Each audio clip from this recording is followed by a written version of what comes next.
Today we have the 2019 Toyota Corolla. This is a hybrid electric vehicle. It has done just under 60,000 miles with an automatic transmission.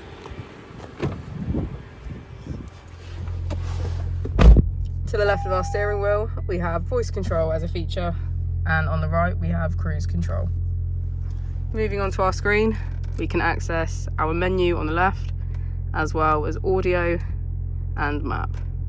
On the right we have smartphone integration and setup.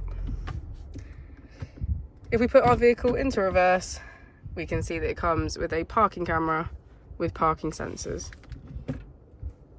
Just below our screen we have our dual zone climate control with heated seats on either side.